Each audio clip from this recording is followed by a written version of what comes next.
বন্ধুরা, আমি তোমাদের সাথে চিকেন কারি রেসিপি শেয়ার করলাম। প্রথমে কড়াই তেল দিয়ে আলু ভেজে নিলাম, তারপর চিকেনটাকে ম্যারিনেট করে আধ ঘন্টা রেখে দেবো। তারপর কড়াতে তেল দিয়ে পেঁয়াজগুলো বেরেস্তা করে তুলে নেবো। তারপর ওই বেরেস্তা কিছুটা আর টমেটো দিয়ে মিক্সিতে পেস্ট করে নেবো। আবারও কড়াতে তেল দিয়ে গোটা গরম মশলা ফোড়ন দিয়ে দেবো। দিয়ে ফোড়ন দিয়ে তারপর আদা রসুন ভালো করে কষিয়ে নেব। কষিয়ে বেটে রাখা মশলাটাও দিয়ে কষিয়ে নেব। তারপর নুন হলুদ দিয়ে আবার কষিয়ে তেল ছেড়ে এলে ম্যারিনেট করে রাখা চিকেনটা দিয়ে দেব।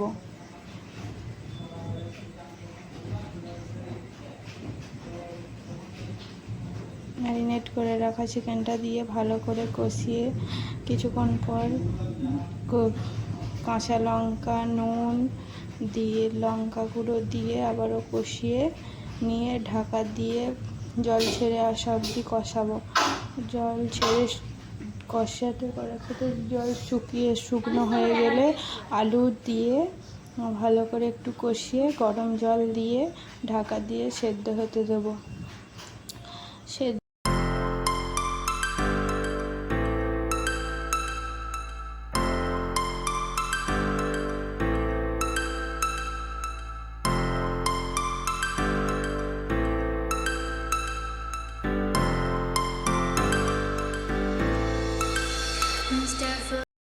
সাবস্ক্রাইব করো, তোমরা কমেন্টে জানাও আমার নাকের আমরা ছবি রান্না করতে।